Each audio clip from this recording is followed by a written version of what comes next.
안녕하세요. 김성길 목사와 함께하는 GTS 말씀 묵상 시간입니다. 오늘은 6번째 주간의 마지막 날, 7째 날 묵상입니다.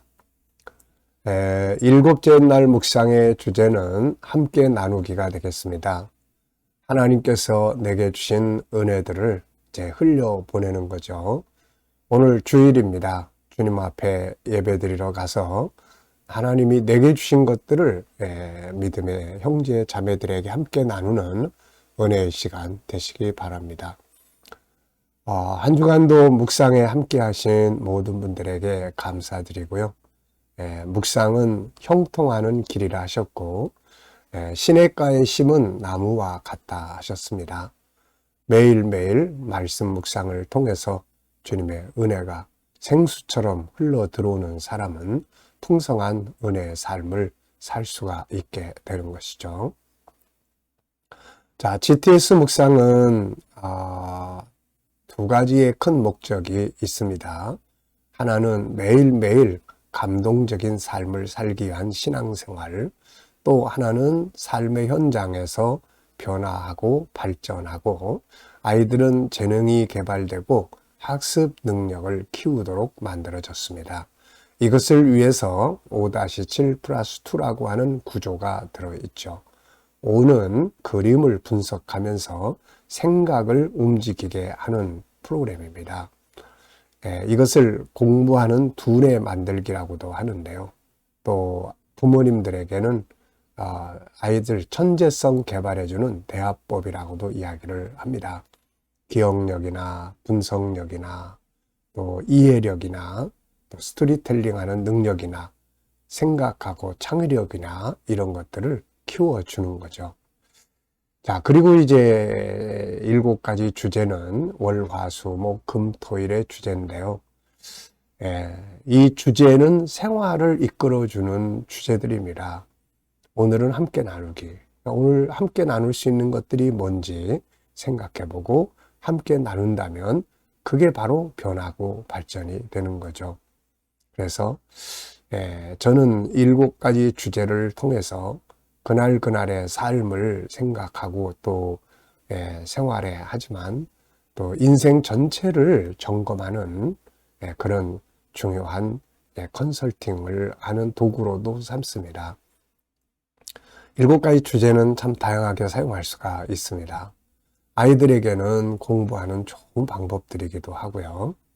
자, 2는 질문 만드는 것과 그 다음에 또 이제 주님과 하나하나 의논하면서 주님으로부터 영감을 얻는 시간이 되겠습니다. 자, 5-7 플러스 2 잘 활용해 보시기 바랍니다. 자, 오늘도 그림부터 정리를 해보죠. 자, 그림은 자, 이분이 지금 이제 맹인인 것 같아요. 이렇게 눈이 없는. 그래서 호롱불을 이제 등에 메고 이렇게 앞에다 두고 그 불빛을 따라가게 되는데, 자, 이게 참 아주 위험한 길을 가고 있습니다. 그리고 글씨가 있는데요. 소경이 길을 인도하면 둘 다 죽는다. 이 절벽을 지금 모르고 가고 있는 겁니다. 이게 얼마나 위험합니까, 이거? 자, 저는 이 그림을 보면서 제목을 이렇게 정했어요. 나는 소경된 리더인가? 눈을 뜬 리더인가? 나를 한번 보게 됩니다. 육신적 소경보다 영혼의 소경이 더 불쌍한 존재다. 자, 진리의 눈을 떠야 한다. 진리란 예수 그리스도요, 천국이요, 말씀이다. 그래서 영적인 눈을 뜬다는 것은 바로 이렇게 진리에 대해서 눈을 뜨는 거예요. 눈을 뜨니까 보게 되죠. 천국을 보고 예수님을 보고 말씀의 의미를 보게 되고 이러면 이제 바른 길을 갈 수가 있게 되는 거죠. 더욱 안타까운 것은 예수 그리스도 안에 진리 안에 들어와서 또 이렇게 소경된 자들도 많은 거죠. 그래서 내 자신이 소경된 리더인가 아니면은 눈을 뜬 리더인가 좀 생각해보는 시간을 가질 수 있습니다. 두 번째는 분석이에요. 우선 이 그림에 나오는 보이는 내용은 자, 소경이 뭔가를 향해서 열심히 뛰어갑니다. 앞에는 호롱불이 있고 그거 이제 등에서 연결된 끈이 있습니다. 자, 그런데 굉장히 위험한 길을 가고 있죠. 바위가 있고 이게 절벽입니다. 길이 없어요. 그리고 배경색이 있고 파란색, 그 다음에 소경이 길을 인도하면 둘 다 죽는다. 이렇게 적혀 있습니다. 자, 보이지 않는 부분은 자, 이 사람은 누구인가? 또 어디로 가고 있는가? 더 가면 어떻게 되나? 이제 더 가면 이 사람 떨어지고 이 사람이 가는 길을 따라가는 사람들은 또 같이 떨어지게 되죠. 따르는 자들은 어떻게 되는가? 생각만 해도 참 끔찍한 일이 아닐 수 없죠.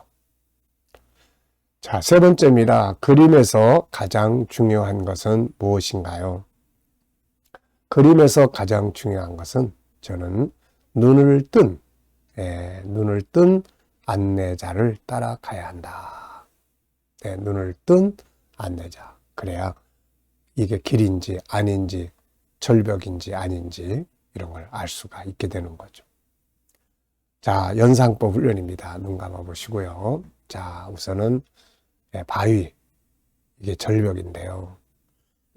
거기를 막 달려가는 한 사람이 있고 초롱불이 앞에 있습니다. 이 사람 아마 불빛을 생각하면서 따라가는 것 같고 그게 자기 몸에 막대기로 연결이 돼 있죠. 그리고 글씨가 있습니다. 소경을 따라가면 둘 다 죽는다. 그리고 앞에는 절벽입니다. 더 가면 떨어져 죽는 거죠. 배경색 파란색이 있고요. 자, 그리고 이제 이 그림과 관계된 내용, 눈을 뜨거나 소경된 자에 관계된 말씀들을 좀 생각해 봤는데요. 본문인 요한복음 9장, 거기도 이 어려서부터 소경된 이 사람보다 더 불쌍한 진짜 소경들이 있죠.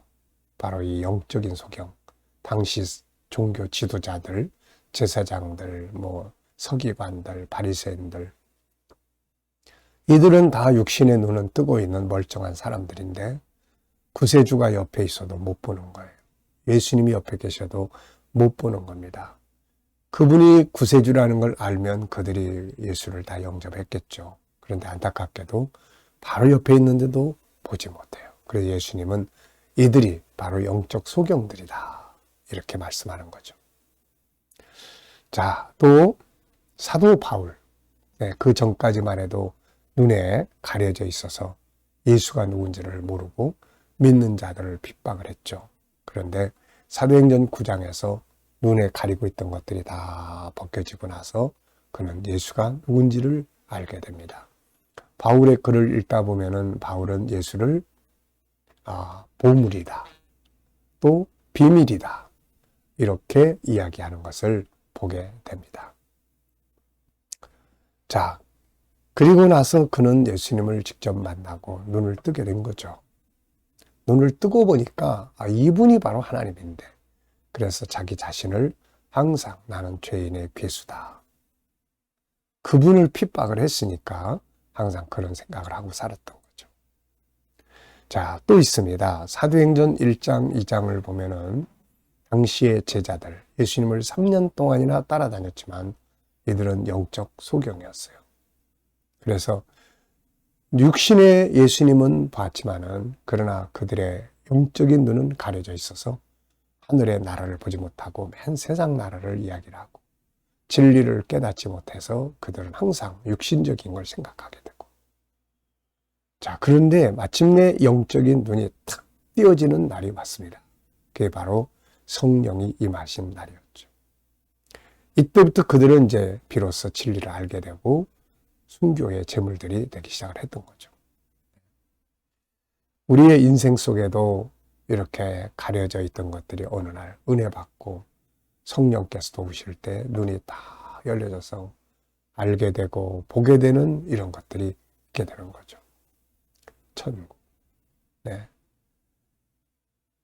한참 방황할 때 이 천국에 대한 참 감동적인 거죠. 또 선교적 비전에 대한 세계를 볼 수 있는 눈, 하나님의 말씀 속에 들어있는 하나님의 계획을 볼 수 있는 눈, 참 너무 감사한 거죠. 지금 그 진리 가운데로 성도들을 인도하기 위해서 가고 있지 않습니까? 자, 아이들을 키우시는 분들은 또 이 그림에서 수학, 공식 또 한 번씩 공부하는 내용을 살펴보고 지나가시기 바랍니다.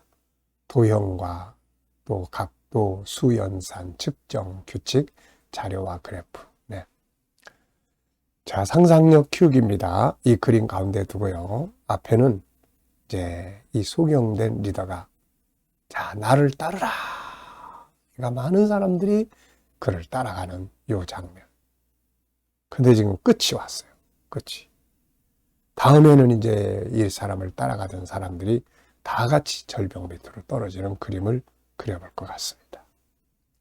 미래를 어떻게 살고 싶은가요? 그렇다면 지금 무엇을 해야 할까요? 자, 예수께서 길을 가실 때에 본문 읽어보겠습니다. 구조는 2, 3이에요. 예수께서 길을 가실 때에 날때부터 맹인된 사람을 보신지라. 제자들이 물어 이르되 라삐어 이 사람이 맹인으로 난 것이 누구의 죄로 인함이니까? 자기니까 그의 부모니까? 예수께서 대답하시되 이 사람이나 그 부모의 죄로 인한 것이 아니라 그에게서 하나님이 하시는 일을 나타내고자 하시니라. 때가 아직 낮음에 나를 보내신 이의 일을 우리가 하여야 하리라. 밤이 오리니 그때는 아무도 일할 수 없느니라. 내가 세상에 있는 동안에는 세상의 빛이루라. 이 말씀을 하시고 땅에 침을 뱉어 진흙을 이겨 그의 눈에 바르시고 이르시되 실로암 못에 가서 씻으라 하시니 실로암은 번역하면 보냄을 받았다는 뜻이라. 이에 가서 씻고 밝은 눈으로 왔더라. 아멘. 자, 또 감사한 거 적어보시기 바랍니다. 어제 어떻게 지내셨는지 또 감사한 거 적어보시고요. 오늘 또 하루를 시작하면서 감사한 거 적어보십시오. 그리고 또 미래를 생각하시면서 감사하고 싶은 내용들을 적어보시기 바랍니다. 자, 한 주간 묵상하면서 본문에서 기억에 남는 것이나 응용해 본 것은 무엇인가요? 저는 만남의 행복, 소경이 주님을 만난 만남의 행복. 이 사람이 예수님을 만나지 못했으면 평생 희망도 없이 살다가 끝났을 텐데 예수를 만나면서 이 사람의 인생은 이제 새로워진 거죠. 또 하나는 주 안에서 인생을 재조명해라.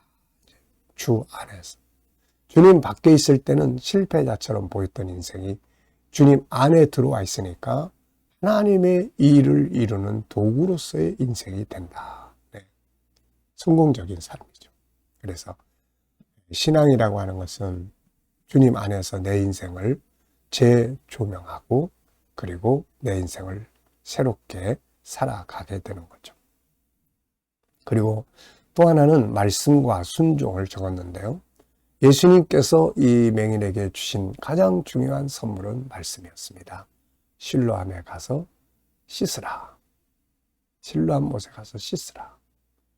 이 사람이 제일 잘한 것은 순종이죠.